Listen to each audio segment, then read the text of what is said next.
holiday season over. Jokic hurt. I survived Super COVID. Gifted's kind of fuzzy every now and again, but he comes in and out, man. Welcome back to...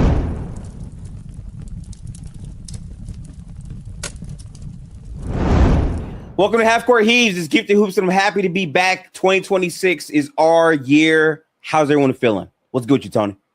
Every year has been my year. I've always started the New Year's hot, ready to go, and then end of the year broke and exhausted and sick every single time. Every single time. Tough life, man. I'm happy to be back, though. We have a lot of fancy things that have taken place. As we all know right now, Nikola Jokic, the best fantasy basketball player and the guy that's on my goddamn team, is currently out. Tony, what was your reaction seeing him gone? I just thought about you. The second he went down, two thoughts. I was like, man, how fun. It's awful. It's all terrible injury. I'm so sorry for him. I hope him and his brothers are having a great time right now. It would have been hilarious if it happened on the Markieff Morris injury spot. I was like, oh man, that would have been funny. And then immediately thought about you and just how awful this has been for your team. And I just sat there and I was like, is Steph next? Chill. Listen, for those of y'all who don't understand, I have Jokic. I have been a team that started out 1-6. Yes, I started out this league 1-6. I am now about to be 4-6 after this week's league. Honestly, I've been hooping. I made a ton of trades. I traded for Jamal Murray. I feel like if you are a Jokic owner, if you don't have Jamal Murray on your roster, get him on your roster now. The whole idea of it is if Jamal gets hurt or if Jokic gets hurt, you're going to have a tier 1 fantasy producer as a handcuff. Definitely make a trade for Jamal Murray right now. I think he's one of the hottest players. Jokic being out impacts a lot of that right now, Tony. Yeah. And handcuffs are definitely a big theme in our league. We talk about handcuffs all the time. You got to target. You're not going to get him now, right? Like if you start going after Jamal now, it's a little tough. It's a little tough. You're in a rough spot. You got to start looking. Aaron Gordon coming off injury. You got to start looking at some other alternatives to try and make that happen. But yeah. Jokic got injured. My first thought was you. How are you going to manage the roster? And I swear, within 30 seconds of the injury, you were in the group chat trying to pawn him off. You're looking for parts and pieces. I want 2 all NBA players. Like you're ready to go. But he's the best player in fantasy basketball. So if someone's going to do something really silly, you got to check him. Have you traded him yet? No. I'll be honest. A lot of the offers have not been up to par. Yeah, I've seen some pretty bad offers, and I'm like, it's Anthony the best Black player in fantasy. Yeah, which yes, actually, there was a Anthony Black offer. I'm not gonna say who that was in our league, but they know who they are. I gotta be honest with you, man. For me, I think the biggest part of coming back from being down 1-6 were my other players beyond Jokic on this roster. Ironically, I lost out on Jokic for every matchup except one matchup this week. Ironically, he had 49 fantasy points before he went down mid-game versus the Heat this week. But my Jamal Murray trade, Tony, I just want to walk you by it, man. Benedict Mathurin, let's talk about it, right? Real quick, for all of my Benedict Mathurin owners, he is not a great asset. And what I mean by that is regardless of how up and down his points will be, he suffered a major injury to start the year, so that's why I was cooked. But at the same time, he's playing on a team that does not have to extend him. That isn't really a great team. And right now he has no timetable to return yet again 2 times. I traded him with Derek White, which, by the way, Tony, I was bittersweet because we both knew Derek White was not that bad of a player. We knew Derek White would start playing better basketball. He's doing that right now where he's producing. But my idea was if I don't believe in one player as a long-term fit, package him up with Derek White, go get Jamal, who's been a top 20 player in fantasy right now. That has to be your vision and your mindset for getting players on your roster, at least in my opinion. I don't know how you would go about that process, Tony. I mean, I made a trade just like that earlier in the season. Okay. So I'm 100% in line with you. I think the hardest thing to do is to get off of players that have descending value, right? Like even if they're playing well and they're scoring good, if they're on a team that people don't think is going to be competitive. If they're on a team, they could potentially bench him towards the end of the year. If something's going on with the optics of the player, it's like they're so hard to get off of. Legitimately, I'm a guy who I have Sabonis. I think that's going to be a rough market. Like, that's going to be something I'm going to have to really consider and try and figure out how would if I want to move Sabonis, how do I do that? That's going to be difficult. So getting off of Mathurin and getting back Jamal Murray before the Jokic injury, you have to feel at the top of your game. You got to feel powerful right now. And I'll say you this, right? It came down to, and by the way, I think when you do deals, it's so important. I did this deal at 2 a.m. in the morning, so I don't think there was enough time to really ponder about this. But it came down to Derek White and Mathurin versus Derek White and Brandon Miller, 2 players that had been injury prone. My thought process was Brandon Miller coming back is a stocks guy. His role in the offense for Charlotte is better. And more importantly, I don't think the Hornets are going to be as prone to want to sit Brandon Miller because they're trying to see what their core has. Whereas Mathurin is a player that might not be on this Pacers team next year. Brandon Miller is a guy that they want to get more out of. So my thought process was, even though they're both injury prone, I can use that to make Mathurin more appealing because at the time, Brandon Miller was hurt, Mathurin was playing. So I used that pocket. It's all about pockets and windows in this fantasy stuff, Tony. So let's just take this, since we're talking about trades and then player injuries. You have 2 of those guys now, and you have them because of me. You have one of them because of me. It's the same situation now. You have Tyler Hero. Our original trade was AJ Mitchell and Jaden Ivey, right? Yes. Okay, that turned into Dylan Brooks and Jaden Ivey. And I now roster Dylan Brooks, AJ Mitchell, and Jaden Ivey. And I have all 3. Correct. And you roster Tyler Hero. So now that this has descended, right? You had 4 great games, 5 great games. What'd you have? 6. I got 6 games where he gave me above 30 before he went down for 10 games. Yeah. And you're winning matchups, right? So where are you at with, okay, you did everything you did with Mathurin, but now you have that kind of situation again. Obviously, the Heat legitimately decent regular season team. Nobody expected it. I didn't expect it. Solid regular season team, right? But where it used to be, Tyler would come back from an injury and it was like, you're the scorer, buddy. Norman Powell's dropping 35. He's dropping 28 on a night to night. He's been on a tear. Yeah. They're figuring out the double big lineup. So you have a player, Tyler, now. And how is he moving with you? Because I have a Colby White. It's kind of a similar situation, but Colby will come back and play. Tyler, he probably will play. Just you don't know where his minutes are going to stack up and what he's going to look like in the rotation. So where are you at with him now? So I love this question, right? So my luck has been probably some of the worst luck in the league. Again, early in my season, I did not have any Benedict Mathurin. Cam Thomas got hurt for an entire month of basketball. He just came back. I traded with Tyler Hero. After those 6 games, Tyler Hero goes down. Ironically, I like it. And the reason why I say I like it is because Tyler Hero going down forced me to have to really look at that waiver wire. And that's how I picked up Derek Queen. That's how I picked up Maxi Renell, who's playing right now because currently Tony's guy is out right now, right? So it made me have to use that waiver wire more, Tony. And I like it because I got some real value adds, but more importantly, I see the vision now where if you are maxing out picks every day, you're maximizing the total amount of points you can reach. The other part of it is that to me, I love that he's out this long. You want to know why? Because if he was playing on this, it could be a more catastrophic injury where he's out for months or whatever, right?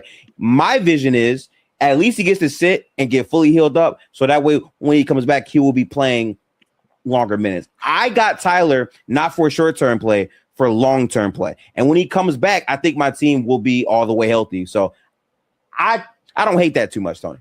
Yeah, and you're in a spot too. I mean, he's a trade deadline type guy too. Yeah. And any team that picks him up is probably going to use him immediately. So he'll be a starter and like if he goes LA, he'll be a starter. If he goes, in my wildest dreams, my happiest place, if he goes to Milwaukee, he'll be a starter. Wherever he goes, he'll be a starter and he'll be a bucket getter. So it's not like a player you have to really worry about in that way. But when you're constructing a roster and you have a bunch of injuries, how are you doing? But waiver wire. And guess who else got back to the waiver wire? Who? Tony.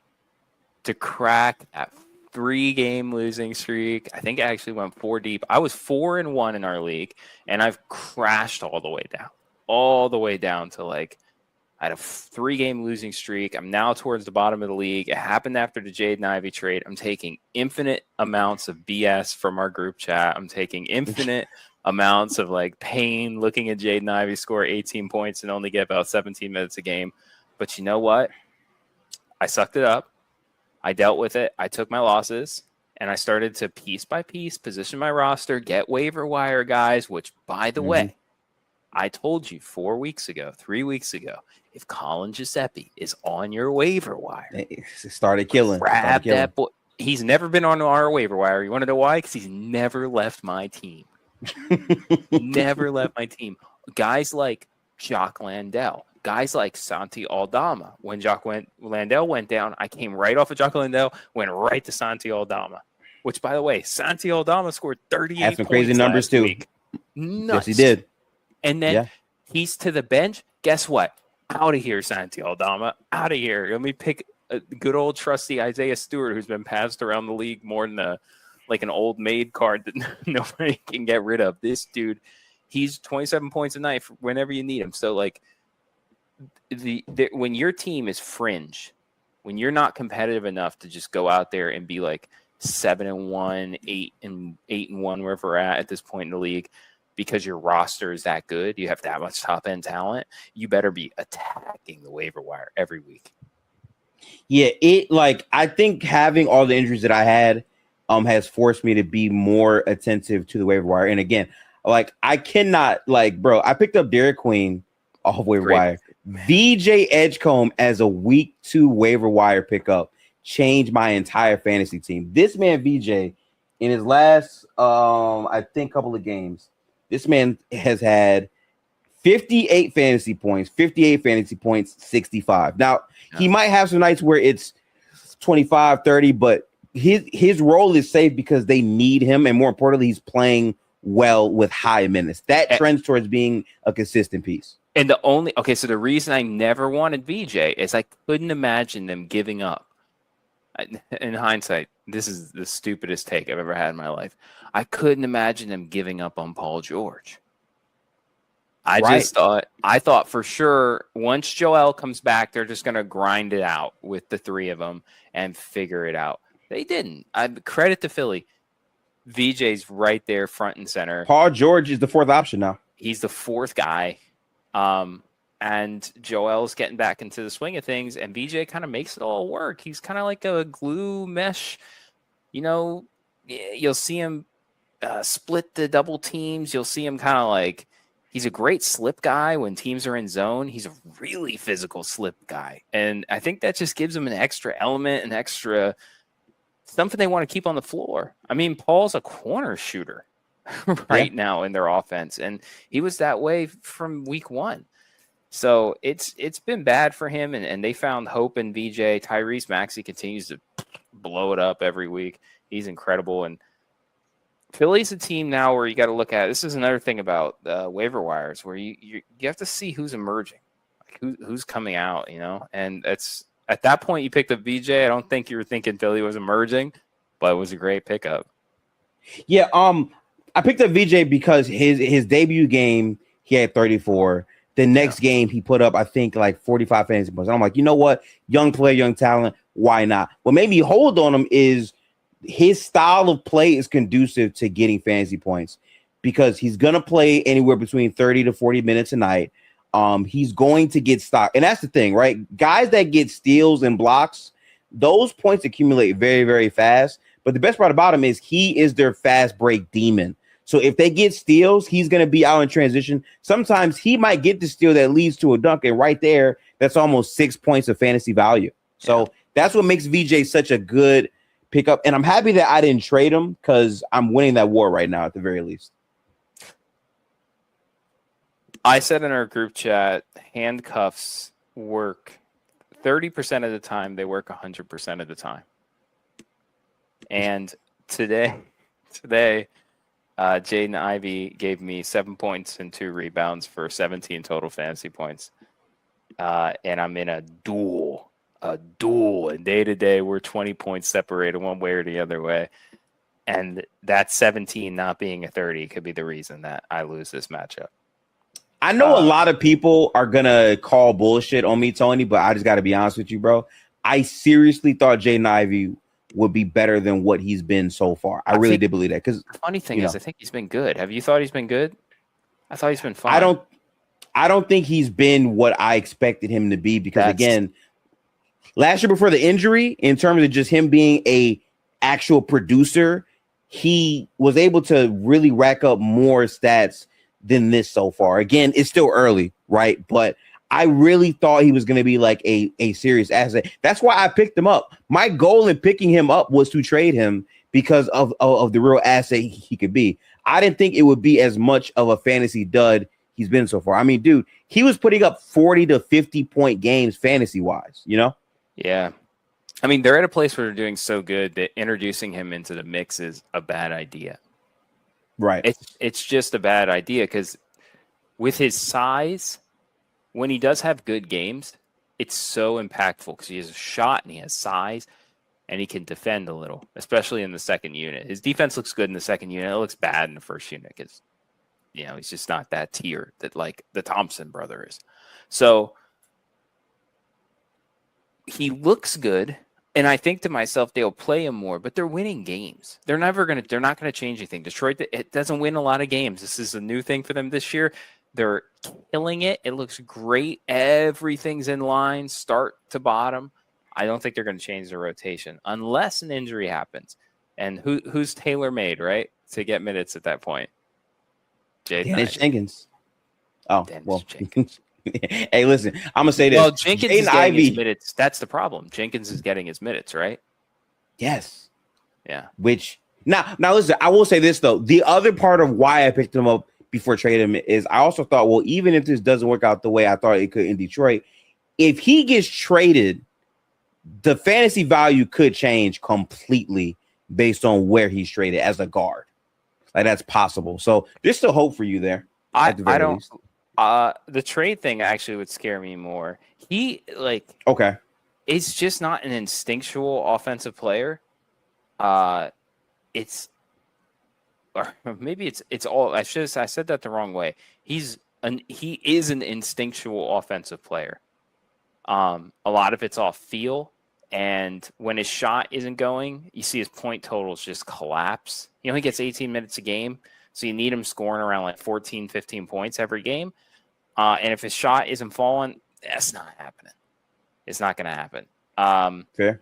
And they're just not giving him the ball like I thought they would in the second unit because Jenkins, because Thompson, because there's just like a lot of mouths to feed, even with Tobias Harris out. So I don't know. I'm in a spot. I'm in a pickle. I'm in a tough spot with Jaden Ivey for sure. But I do believe if Cade was to be injured, he's like the guy.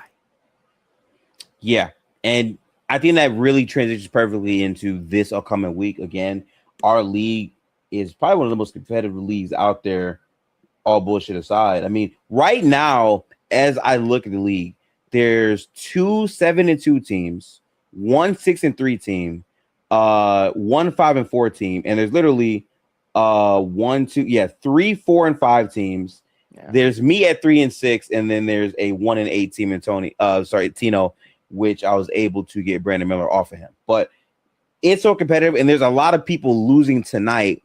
So next week, there's going to be a lot of teams who need that 5 wins or that 6 wins. So if you're trying to compete this week, a couple of value adds I would recommend. Here's a sleeper that I drafted this guy and had to drop him, by the way, but thankfully I was able to quickly pick him up. Isaiah Collier is on that in fantasy. Yeah. I drafted him for that reason, Tony, but again, he was hurt, and at the time I was 0-3, so I had to drop somebody, so I dropped him. But I just want to read out this crazy stat line from him. Now, he's not a great individual scorer like that, right? But the funny part about Isaiah Collier, what he is good for is assists. He is an assist merchant. On the season, Tony, he's averaging 8 points a game, 6.6 assists. He had 41 fantasy points, Tony. He had 8 points, 7 assists, 5 rebounds, 3 steals, and a block. Yep. That is the variance of a player. So my fantasy waiver wire player of the week, if he's out there for you, which he should be, Isaiah Collier. I think that Portland guards or Portland players are at a premium. So Klingon is definitely a guy. If he's on your waiver wire, Klingon's a guy. Collier's such a good name because he's a player that's young enough that even if they want to bench everybody, he's still a dude getting minutes. So he can be a name you just kind of keep bookmark for a while. My favorite dude right now, it's always this. Ayo Dosunmu. You have big injuries in Chicago. He was playing. Josh Giddey out for 2 weeks, right? Giddey out for 2 weeks. Colby White continues to be the bane of my existence. It just and then you get a player that was already playing. Well, guess what? Now he was already playing. Now he's a starter and he's giving you whole game minutes. Like, you just don't get less than 30. You don't, and then dear God, he has a good offensive game, and all of a sudden Ayo Dosunmu is dropping 45 or 50 points on your opponent's head, and it just feels amazing. Collier's another guy like that, just like you said. People who are lucky enough to have Vucevic or Valanciunas stashed, good job. Solid. Good job. Yeah. Trying to think. I guess Anthony Black. We made the joke about Anthony Black. He actually is playing really well. He's actually been playing stupid basketball, man. He's been putting up like 50-point fantasy games. Some games have been like literally in the 70s with him. He's playing some really good basketball right now for the Magic. I think that will die down once Franz comes back, though, a little bit. Cedric, your guy, you love picking up Cedric. Oh, Cedric Howard. Yeah. Respect to him. It's really up and down with everything Memphis. I don't know on night tonight what that looks like. Yeah. It's a little tough right now to like guess exactly because like bro, I dropped Zach Edey and then 2 games later he was putting up like 40 to 50 point games and then he got hurt again for like 2 weeks. I think like the fact that I rostered Santi Aldama for like a week was the craziest decision I have ever made, and thank God it paid off. I'll never do anything with Memphis again. They're terrifying. They're terrifying. I'll tell you another player for me that was complete waiver wire, which only happened because, as you said earlier, Tyler Hero was not playing. Shout out to Bobby Portis, man. I picked him up as soon as Giannis went down. Yeah. And listen, 23, 57, 39, 30, 47, 47, 39, 32, 39. Like, he's been on a tear. And if they wind up trading Giannis and for some reason don't trade Bobby Portis, he's going to continue to be on a tear. I think our league, Tony, is going to shake up a ton at the trade deadline. Would it be Bobby's team? It will be Bobby's team. Would it be Bobby's team? Because he's loved, right? Like, he's like the guy. Technically, it would be Ryan Rollins' team, but if they don't trade Bobby would definitely get a bulk of the shots on that team. Yes. Yeah, absolutely. Bobby. It'd be Bobby's team. I mean, Ryan Rollins would he'd headline it, but he's still too young for it to be like his team. It'd be Bobby's team. That's funny. It'd be Bobby. Bobby would lead that team. He'd be the voice. He'd be mic'd up. Could you imagine the Milwaukee mic'd up, him and Kuzma? Don't put a mic on Kyle Kuzma, please, because he's still not producing. Kyle Kuzma's still not producing. Luke handicapping Giannis and Kyle Kuzma it's just hilarious, and it would probably work out for him because it's me that he's playing, and I guess deserve nothing but suffering when it comes to fantasy basketball. Your matchup tonight is going to be interesting. So chat right now. Tony has 1,851 fantasy points. Yeah. Luke has 1,714. So legitimately, Giannis, Kuzma, and one other player on Luke's team are going to decide the matchup. Yes. Schroeder. Yeah. So it's like, and Jaren Jackson. Don't forget about Jaren Jackson. So I have 3 players at halftime right now. AJ Mitchell, Dylan Brooks, and Colin Giuseppe. So it's like, man, I don't know. We'll say like, if anybody doesn't go nuclear, that's like 50 points. Say we'll add 50 points. Right. So I have 19. Luke needs 200 points to beat me. And Jaren Jackson will end up giving him 60. This will be like the Jaren Jackson game. And Jaren Jackson be having random games, but at the same time, he don't be rebounding worth a damn. So you got to listen. You had a good shot. You have a chance for it's sure. So funny. What did they do? What does Memphis do? Legitimately. I don't know, man. If you roster a Memphis player, dude, what? I don't know. I just want to point out this is my current matchup for this week. I've never been prouder of a number. It's flipped right now, but I have 1,920 points. By the way, this is without Jokic. Jokic has missed pretty much every game outside of one matchup where he gave me 49.